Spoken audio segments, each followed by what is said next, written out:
Hello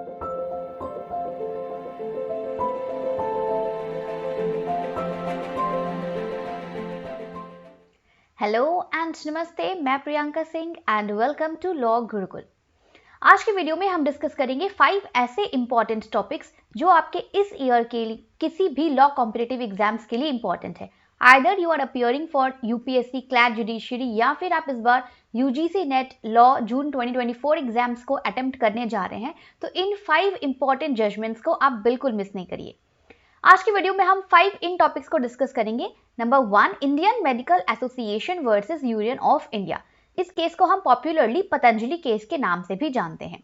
association for democratic reforms and others versus union of India and others. Election से related case है, electoral bond scheme से related. Next is state of Punjab and others versus Davinder Singh and others. This case is related to the sub classification of the reservation seats. S. Harish versus Inspector of Police. This case is related to the IT Act. And lastly, Uniform Civil Code, जो अभी बहुत current affairs में, current news में इन topics के बारे में ही ज्यादा discussion चल रही है। तो एग्जाम में बेसिकली जो हॉट करंट टॉपिक जो सोसाइटी में चल रहा है उसी से रिलेटेड जो क्वेश्चन है वो पूछे जाते हैं, ये चेक करने के लिए कि आप सिर्फ बुकिश नॉलेज तो नहीं गेन कर रहे हैं, आप आउटर वर्ल्ड सोसाइटी से अपडेटेड हैं या नहीं है। इसके लिए इन 5 केसेस को जानना आपके लिए इंपॉर्टेंट है। तो आज के वीडियो में मैं ट्राई करूंगी कि इससे रिलेटेड जो भी प्रोविजंस है, लीगल प्रोविजंस है, उनको इजी सिंप्लीफाइड तरीके में आपको समझा पाऊं। So our first case is Patanjali case on advertisement. इस केस में इंडियन मेडिकल एसोसिएशन ने अगस्त में पतंजलि पब्लिकेशंस के एडवर्टीजमेंट के अगेंस्ट में एक केस फाइल करी थी दैट जो पतंजलि पब्लिकेशंस है वो गलत डेनिग्रेटिंग एलोपैथिक मेडिसिन से रिलेटेड एडवर्टीजमेंट जो है वो पब्लिकली पब्लिश कर रही है। यानी कि पतंजलि जो है वो एलोपैथिक मेडिसिन के बारे में पीपल में मिसकंसेप्शन फैला रही है और मेडिकल ड्रग्स और इस तरह के साइंस के जो भी एरियाज हैं उनसे रिलेटेड गलत एडवर्टीजमेंट, मिसलीडिंग एडवर्टीजमेंट जो है वो अपने प्रोडक्ट्स के साथ एसोसिएट करवा रही है। इनके लीगल प्रोविजंस को समझे तो इन पर drugs and other medical remedies act DOMA Doma 1954 और कंज्यूमर प्रोटेक्शन एक्ट के सेक्शन 89 को अप्लाई किया गया। लीगल प्रोविजंस में आपको इन सेक्शंस को भी याद रखना चाहिए कि ये एक्चुअली जो केस है वो लीगली किन एक्ट से, किन सेक्शन से रिलेट करता है। सो डोमा एक्ट और CPA एक्ट दोनों में ही ये प्रोविजन बताया गया कि अगर कोई भी पब्लिश करता है misleading advertisement regarding the drugs तो ये प्रोहिबिटेड है, इट इज अ क्राइम और इसके लिए पनिशमेंट मिल सकती है, इम्प्रिजनमेंट और फाइन, दोनों का ही प्रोविजन डोमा एक्ट में बताया गया। Same provision consumer protection act में भी है that one person is not allowed to spread false और misleading advertisement, क्योंकि एडवर्टीजमेंट के थ्रू ही पब्लिक को जो है उस प्रोडक्ट से रिलेटेड चीजें पता चलती है, पब्लिक अवेयर होता है। तो if any person, any association is using this kind of unfair means for advertisement, अपने प्रोडक्ट को अच्छा बताने के लिए आप सामने वाले दूसरे प्रोडक्ट के बारे में अगर आप मिसलीडिंग फैक्ट्स बता रहे हो, मिसलीडिंग स्टेटमेंट दे रहे हो, तो ये हमारा फेयर मीन्स के कैटेगरी में नहीं आता है और एडवर्टीजमेंट के रूल्स के अकॉर्डिंग ये चीज प्रोहिबिटेड है as per the DOMA act also, drugs and other medical remedies act के अंडर भी, और फर्दर ये कमर्शियल कंज्यूमर प्रोटेक्शन एक्ट के अंडर भी ये एक क्राइम है और इसके लिए पनिशमेंट जो है वो मेंशन किया गया है एक्ट में। तो इस केस में सुप्रीम कोर्ट ने पतंजलि को प्रोहिबिट किया कि वो इस टाइप की ब्रांडिंग और एडवर्टीजमेंट नहीं कर सकती है जो कि डोमा एक्ट के अकॉर्डिंग अलाउड नहीं है, क्योंकि इस तरह से रिलेटेड जो भी ड्रग्स से रिलेटेड अगर आप मिसलीडिंग, मेडिकल साइंस से रिलेटेड, फार्मा से रिलेटेड इस तरह के मिसलीडिंग एडवर्टीजमेंट अगर अपने प्रोडक्ट के साथ एसोसिएट कराओगे तो इससे पब्लिक में कंफ्यूजन क्रिएट हो सकती है, ये उनके सोशल इंटरेस्ट के लिए जो है बेनिफिशियल नहीं है। सो फाइनली इस केस में सुप्रीम कोर्ट का जो मेन मोटिव था वो यही था कि मिसलीडिंग प्रैक्टिस को रोका जाए और जब आप एडवर्टीजमेंट कर रहे हो अपने प्रोडक्ट के तो आप उसको हेल्दी जो है हेल्दी एडवर्टीजमेंट की तरफ आप बढ़े और एडवर्टाइजमेंट का जो भी स्टैंडर्ड है, जिसकी एडवर्टीजमेंट का मेन पर्पस है पब्लिक हेल्थ को बचाना, पब्लिक के ट्रस्ट को सेफगार्ड करना। तो एडवर्टीजमेंट के थ्रू आप जो है पब्लिक के हेल्थ और ट्रस्ट को इस तरह से डिसरेस्पेक्ट नहीं कर सकते और एडवर्टीजमेंट के लिए आपको फेयर मीन्स जो है वो अप्लाई करने चाहिए। Next is the case of electoral bond scheme case, association for democratic reforms and others versus union of India and others. This is a very landmark judgement case. इसमें अगर हम keywords की बात करें तो इसमें प्रोपोर्शनैलिटी टेस्ट को थोड़ा सा वापस से इलस्ट्रेट करने की, इंटरप्रेट करने की कोशिश की गई है। इस केस के थ्रू ये डिस्प्यूट रेज हुआ था कि किस तरह से हम हमारे जो कॉन्स्टिट्यूशन के थ्रू हमें फ्रीडम्स मिले हैं उन हम किस तरह से बैलेंस कर सकते हैं, इसकी प्रोपोर्शनैलिटी क्या होनी चाहिए। सो इन दिस केस अगर इसके कॉन्स्टिट्यूशन प्रोविजन को समझे तो इसमें दो इंपॉर्टेंट पॉइंट है। पहला तो है ये जुडिशियल रिव्यू का and second point is the principle of proportionality. तो जुडिशियल रिव्यू के कॉन्सेप्ट में प्रिंसिपल ऑफ प्रोपोर्शनैलिटी एक बहुत ही इंपॉर्टेंट रोल प्ले करती है, क्योंकि प्रोपोर्शनैलिटी के थ्रू हम ये चीज एक्सेस कर सकते हैं कि स्टेट का इंटरवेंशन कितना जस्टिफिएबल है हमारे कॉन्स्टिट्यूशनल गोल्स को अचीव करने में, और साथ ही साथ हमें इस पूरे प्रोसेस में क्या करना है, जो हमारे इंडिविजुअल राइट्स हैं कॉन्स्टिट्यूशन से दिए हुए उन राइट्स को भी रिस्पेक्ट करना है। तो किस तरह से हम स्टेट के इंटरफेरेंस, कॉन्स्टिट्यूशन के गोल्स को प्रोटेक्ट करते हुए इंडिविजुअल्स के राइट को भी हम प्रोटेक्ट कर सकते हैं। तो इन तीनों चीजों का बैलेंस करने के लिए ये टेस्ट ऑफ प्रोपोर्शनैलिटी का जो कॉन्सेप्ट है वो आया। कॉन्स्टिट्यूशन के आर्टिकल 19(2) में the test ensures that limitations on fundamental freedom remain proportional to the state objective. ये क्लॉज प्रोविजन को याद रखेंगे इस केस लॉ के साथ में कि इस केस में आर्टिकल 19(2) के इस प्रोविजन पर फोकस किया गया। इस आर्टिकल में कहा गया कि ये जो इंडिविजुअल्स का जो भी फंडामेंटल फ्रीडम है वो हम प्रोटेक्ट करेंगे, प्रोपोर्शनली इंपॉर्टेंट है स्टेट के ऑब्जेक्टिव के साथ, यानी स्टेट का जो भी ऑब्जेक्टिव उसको फुलफिल करने में हम कहीं अपने फंडामेंटल राइट्स को पीछे नहीं छोड़ सकते हैं। प्रोपोर्शनैलिटी टेस्ट यही कहता है कि आपको स्टेट के ऑब्जेक्टिव को फुलफिल करना तो है ही, लेकिन साथ में जो इंडिविजुअल्स को कॉन्स्टिट्यूशन के थ्रू राइट्स दिए गए हैं उन राइट्स को भी मेंटेन करना है। तो प्रोपोर्शनैलिटी एक स्टैंडर्ड बेस्ड मॉडल है जिसको अब ये डिसाइड कैसे होगा, ये डिसाइड करने की रिस्पॉन्सिबिलिटी जजेस को दी गई है कि देयर आर डिफरेंट सिचुएशंस जहां पर इस तरह से बैलेंस को डिसाइड करना होता है कि यहाँ पर हम स्टेट को इंपॉर्टेंस देंगे या फंडामेंटल राइट्स को इंपॉर्टेंस देंगे, या फिर कितना इंपॉर्टेंस दिया जाएगा, है ना। स्टेट और इंडिविजुअल का जो भी राइट है उसको हम कितना इंपॉर्टेंस देंगे, किस प्रोपोर्शन में इन दोनों को बैलेंस किया जाएगा। तो ये रिस्पॉन्सिबिलिटी कॉन्स्टिट्यूशन ने जजेस को दी है कि ये हर केस सिनेरियो के अकॉर्डिंग ही अपना जो जजमेंट है वो देंगे कि किस तरह कितना प्रोपोर्शनैलिटी जो है स्टेट को और फंडामेंटल राइट्स को मिलना चाहिए। सो इस केस में इसी टेस्ट को अप्लाई किया जजेस ने, मेजोरिटी के साथ डिसीजन आया था, बट दो जजेस जो है इन्होंने डिसीजन तो सेम दिया लेकिन इनका जो पर्सपेक्टिव था डिसीजन देने का वो थोड़ा सा डिफरेंट था। इसलिए इस टेस्ट से रिलेटेड इन जजमेंट्स के ओपिनियन को भी आपको याद रखना चाहिए। जस्टिस संजीव खन्ना जब इन्होंने इस केस को एनालाइज किया तो इन्होंने रिजेक्ट किया डोनर एनोनिमिटी को, यानी कि जो इलेक्टोरल बॉन्ड स्कीम्स के थ्रू पॉलिटिकल पार्टीज को फंडिंग दी जा रही थी उसमें जो डोनर है, जो फंडिंग दे रहा है, उसको एनोनिमस रखा जाएगा। तो इस टेस्ट के थ्रू संजीव खन्ना जस्टिस ने ये कहा कि डोनर का जो एनोनिमस डोनर है वो चीज अलाउड नहीं है और ये इसको रिवील करना चाहिए। किस लिए? स्टेट के इंटरेस्ट को प्रोटेक्ट करने के लिए। Prioritising the voters right. अब एनोनिमस मुझे देना है फंडिंग तो ये मेरा राइट है कि मैं अपना नाम एनोनिमस रखूं, ठीक है, ये एक राइट हो गया। नेक्स्ट, वोटर्स का भी राइट होता है कि वो जिस पॉलिटिकल पार्टी को वोट दे रहे हैं उसको कहां से फंडिंग मिली है, उससे रिलेटेड सभी चीजों के बारे में नॉलेज वोटर्स को होनी चाहिए। तो यहाँ पर क्या डिस्प्यूट हुआ कि दो राइट्स जो कि इंडिविजुअल्स को कॉन्स्टिट्यूशन के थ्रू ही दिए गए, तो इन दोनों ही इंडिविजुअल राइट्स में से किस राइट्स को हम इंपॉर्टेंस दिया जाएगा। तो इस चीज को चेक करने के लिए यहाँ पर जस्टिस ने प्रोपोर्शनैलिटी टेस्ट को अप्लाई किया और उन्होंने कहा कि ये जो डोनर की एनोनिमिटी है मेंटेन करने की, इस चीज को हम प्रिवेल नहीं कर सकते, ये चीज इंपॉर्टेंट नहीं है। इससे ज्यादा इंपॉर्टेंट है वोटर्स के राइट को इंपॉर्टेंस देना। तो यहाँ पर वोटर्स के राइट को प्रायोरिटाइज किया गया कि they have the right to know over the secrecy in the political funding. Political funding की सीक्रेसी को जानने का राइट वोटर को होता है, रेदर देन जो राइट एनोनिमस डोनर का है उससे ज्यादा प्रायोरिटी वोटर्स राइट को दी गई। ये रीजन था प्रोपोर्शनैलिटी टेस्ट को अप्लाई करने का जस्टिस संजीव खन्ना का। नाउ यहाँ पर चीफ जस्टिस डी.वाई. चंद्रचूड़ ने भी इसी चीज को एक्सपैंड किया थोड़ा सा। इन्होंने क्या किया,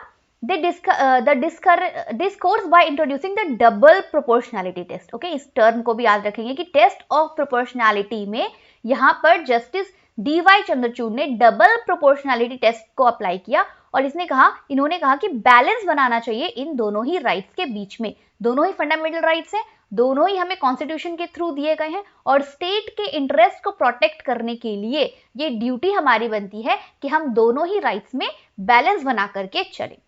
तो फाइनली इलेक्टोरल बॉन्ड वर्डिक्ट के थ्रू जुडिशरी ने जो जजमेंट दिया वो फंडामेंटल फ्रीडम्स को प्रोटेक्ट करते हुए दिया और साथ ही उन्होंने अकाउंटेबिलिटी और ट्रांसपेरेंसी मेंटेन करने के लिए कहा इलेक्टोरल प्रोसेस में, क्योंकि वोटर्स का राइट होता है अपने पॉलिटिकल पार्टीज के बारे में हर तरह की सीक्रेसी को जानने के लिए। तो by applying this proportionality test Supreme Court ने इंश्योर किया कि स्टेट जो भी एक्शन ले रहा है वो कॉन्सोनेंट रहेगा, यानी स्टेट का जो भी इंपॉर्टेंस है इनको बराबर में रखा कॉन्स्टिट्यूशन के थ्रू, और इस तरह से इन्होंने न्यू डेमोक्रेटिक गवर्नेंस और कॉन्स्टिट्यूशनलिज्म का एग्जाम्पल दिया विद दिस जजमेंट। तो ये एक बहुत ही इंपॉर्टेंट जजमेंट है जहां पर इंडिया के डेमोक्रेटिक गवर्नेंस और कॉन्स्टिट्यूशनलिज्म को और अलग तरीके से नए तरीके से इंटरप्रेट किया गया। So this case is important. In keywords को आप याद रख सकते हो क्योंकि जो एग्जाम में क्वेश्चन थे वो उस तरह से फॉर्म पूछे जा सकते हैं कि डेमोक्रेटिक गवर्नेंस और कॉन्स्टिट्यूशनलिज्म का जो न्यू इंटरप्रिटेशन है ये कौन से केस में किया गया, तो आपको ये केस का नाम बताना होगा। इस तरह से इस केस से रिलेटेड जो भी कीवर्ड्स हैं उनको आप याद रखोगे तो आपके लिए अच्छा होगा। Coming to the next case, State of Punjab and others versus Davinder Singh and others. इसमें रिजर्वेशन से रिलेटेड जो प्रोविजंस डिस्प्यूट थे वो रेज हुआ था। रिजर्वेशन से रिलेटेड रिसेंट में जितने भी जजमेंट आए हैं उन सभी जजमेंट्स को आपको एक बार गो थ्रू करना है और साथ ही साथ इस केस में जिन जजमेंट का प्रेसिडेंट लिया गया, जिन जजमेंट को फॉलो किया गया, उन जजमेंट्स को भी आपको याद रखना चाहिए। The equitable distribution of reservation benefits among the various SC communities. Reservation is already provided to the SC, STs, OBC, इस तरह से रिजर्वेशन तो दी गई है। फिर डिस्प्यूट क्यों रेज हुआ? डिस्प्यूट रेज हुआ यहाँ पर SC कम्युनिटीज के अंदर में किस तरह से हम रिजर्वेशन को इक्वली डिस्ट्रीब्यूट कर सकते हैं।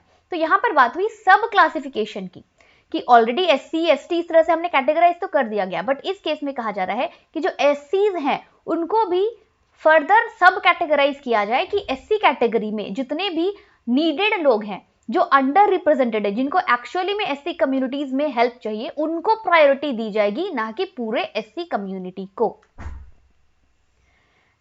द इश्यूज इस केस में रेज हुए कि क्या ये जो सब क्लासिफिकेशन हम करेंगे फर्दर, जैसे ऑलरेडी कैटेगरीज डिवाइडेड है, फिर इन कैटेगरीज में अगर हम सब कैटेगरी डिवाइड करें कि किन SC या ST में किसको ज्यादा जरूरत है, कौन अंडर प्रिविलेज्ड है, इस तरह से अगर हम सब क्लासिफिकेशन करते हैं, माइक्रो क्लासिफिकेशन करते हैं शेड्यूल्ड कास्ट का, तो क्या ये हमारे आर्टिकल 14 ऑफ कॉन्स्टिट्यूशन का जब हम बात करते हैं इक्वालिटी बिफोर लॉ, तो क्या ये इक्वालिटी बिफोर लॉ का वायलेशन होगा? तो इस केस में सब क्लासिफिकेशन को क्रीमी लेयर की तरह जो है वो समझा गया। जैसे ओबीसी कैटेगरी में क्रीमी लेयर्स हैं, क्रीमी लेयर यानी ओबीसी में भी फर्दर सब कैटेगराइजेशन की गई है कि ओबीसी कैटेगरी में भी कुछ लोग ऐसे हैं जो थोड़े ठीक है, उनको उतनी ज्यादा सपोर्ट की जरूरत नहीं है कंपैरेटिवली। कुछ ऐसे लोग हैं ओबीसी कैटेगरी में जो क्रीमी लेयर के नीचे आते हैं, जिनको ज्यादा एडवांटेज चाहिए, जो सोसाइटी में ज्यादा पिछड़े हैं। बट इसके अगेंस्ट में आर्ग्यूमेंट ये दिया गया कि इस तरह से अगर हम इनको सब कैटेगराइज करेंगे तो ये पूरे SC कम्युनिटी को जो है वो इक्वालिटी नहीं मिल पाएगी, क्योंकि जब ये कैटेगराइजेशन किया गया था अनटचेबिलिटी के बेसिस पर, तो उस टाइम पर सभी लोग अनटचेबिलिटी की कैटेगरी में आ रहे थे, इसीलिए सबको SC कैटेगरी के अंदर कैटेगराइज किया गया। फर्दर इनको अगर हम सब कैटेगराइज करेंगे तो ये फंडामेंटल राइट्स का वायलेशन होगा और कंप्लीट SC कम्युनिटी को रिजर्वेशन का एडवांटेज नहीं मिल पाएगा। लीगल प्रोविजंस की बात करें तो उसमें आर्टिकल 16(4) को रेफर किया गया, जिसमें यह कहा जा रहा है कि आर्टिकल 16 का जो क्लॉज 4 है वो इक्वल ट्रीटमेंट को मैंडेट नहीं करता है, वो एडिक्वेट रिप्रेजेंटेशन को मैंडेट करता है कि जरूरी नहीं कि सबको बराबर मिलेगा, जिसको जरूरत है उसको ज्यादा दिया जाएगा। इसी बेसिस पर SC के सब कैटेगराइजेशन की बात कही गई। बट ऑपोजिशन का कहना था कि जो भी कम्युनिटीज हैं जिनको लिस्ट किया गया है एज SCs, वो सभी हिस्टोरिकल बर्डन ऑफ अनटचेबिलिटी को बियर कर रहे हैं। जब उनका कैटेगराइजेशन किया गया था इन कम्युनिटीज का, तो उसी बेसिस पर अभी भी रिजर्वेशन मिलना चाहिए, उसका सब कैटेगराइजेशन नहीं होना चाहिए।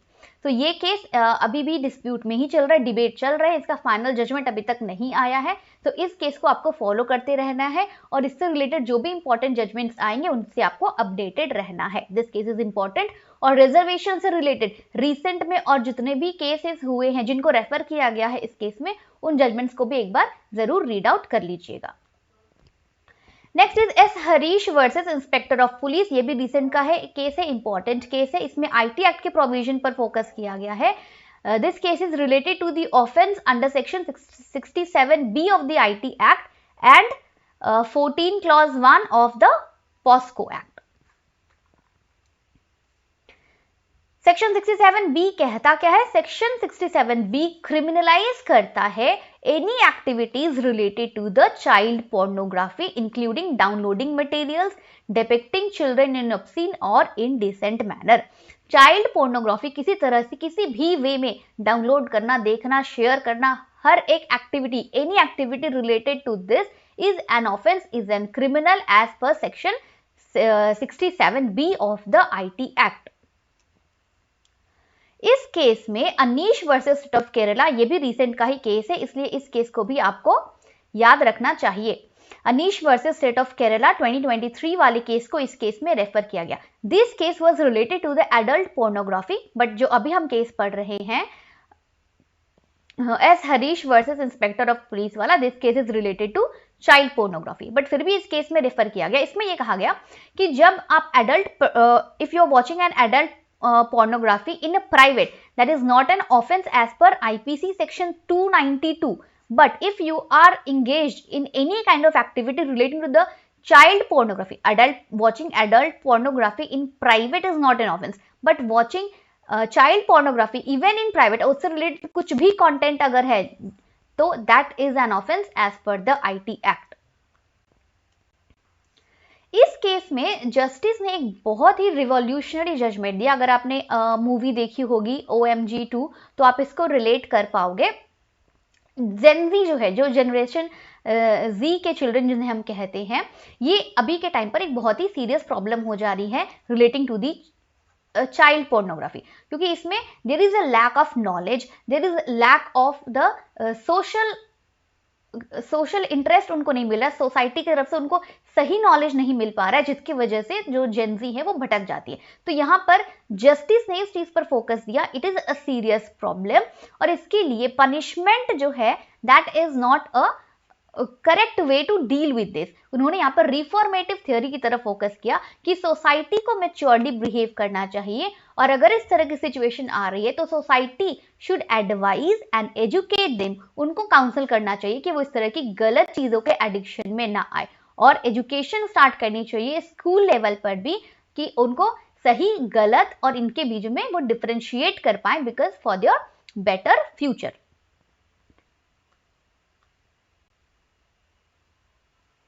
नेक्स्ट हमारा जो टॉपिक है that is uniform civil code या फिर यूनिफॉर्म सिविल कोड बिल 2024, जो कि उत्तराखंड में पास हो गया। Goa was the only country, but अभी उत्तराखंड सेकंड स्टेट बन गया है। Goa is the first state and Uttarakhand अभी सेकंड स्टेट बन गया है to apply the uniform civil code bill 2024। अभी ये टॉपिक जो है काफी रिसेंट में हुआ है, इसलिए इससे रिलेटेड जो भी इंपॉर्टेंट न्यूज प्रोविजंस आपको दिखते हैं कहीं पर, और इससे रिलेटेड जो भी इसकी केस हिस्ट्री है, ओके, वैसे मैं इस पर एक सेपरेट वीडियो बना दूंगी। इससे रिलेटेड जो भी केस हिस्ट्री की सबसे पहले जो इशू है यूनिफॉर्म सिविल कोड का, वो कौन से केस में हुआ, उसके बाद इसमें किस तरह से कौन कौन से केस लॉज के थ्रू डेवलपमेंट हुए हैं, ये चीजें आपको पता होनी चाहिए। सो यूनिफॉर्म सिविल कोड जो है इसका जस्ट यही पर्पज है कि जितने भी अलग अलग पर्सनल लॉज है इनमें यूनिफॉर्मिटी मेंटेन की जाए relating to the matter of marriage, divorce, inheritance. जो भी डिफरेंट कम्युनिटीज हैं स्टेट में, उनके जो भी पर्सनल लॉज है उनमें यूनिफॉर्मिटी मेंटेन की जाए with uniform civil code. Uniform civil code का प्रोविजन हमारे कॉन्स्टिट्यूशन के आर्टिकल 44 में इंश्राइन किया गया है, जिसमें यह कहा गया है कि that the state shall endeavour to secure the citizen a uniform civil code throughout the territory of India. India के पूरी टेरिटरी में एक यूनिफॉर्म कोड होना चाहिए, ना कि अलग अलग पर्सनल बिल या फिर personal laws code. Uniform civil code का मेन पर्पस है हर रिलीजन के पर्सनल लॉज को यूनिफॉर्मली एप्लीकेबल करना, सो दैट कि कोई भी रिलीजन, कोई भी कम्युनिटी जो है वो अपने अपनी जो भी पीपल हैं उनको डिसरेस्पेक्ट या डिसरिगार्ड ना करे, उनको लॉस ना हो। The matter covered under UCC are marriage, inheritance, maintenance, guardianship, succession, adoption. इन सबसे रिलेटेड जो भी पर्सनल लॉज है यूनिफॉर्म सिविल कोड इन पर ही एप्लीकेबल होता है। Uniform civil code, it will be the bill will herald the new era of legal harmony and social coherence within Uttarakhand. Uttarakhand में ये कोड अप्लाई करने का, इस कोड के एप्लीकेशन का मेन पर्पस यही था कि लीगल हार्मनी क्रिएट की जाए और सोसाइटी में आपसी कोहेरेंस जो है, आपसी कोऑपरेशन जो है वो मेंटेन किया जा सके। इस पर स्पेसिफिकली फोकस किया गया द प्रिंसिपल ऑफ मोनोगैमी पर, जो एक मेजर इशू था because of the different personal laws और डिफरेंट रिलीजन। तो इस प्रिंसिपल को फोकस किया गया और पॉलीगैमी को कंप्लीटली प्रोहिबिट किया गया, जेंडर इक्वालिटी को मेंटेन किया गया, सो दैट मैट्रिमोनियल रिलेशनशिप में जो फेयरनेस है वो मेंटेन की जा सके। तो यूसीसी से रिलेटेड जो भी केस हिस्ट्रीज है उनको आपको अच्छे से देखना है, पढ़ना है, समझना है। आई होप ये वीडियो आपको अच्छी लगी होगी। Please subscribe the channel, like the video, share the video. Thank you.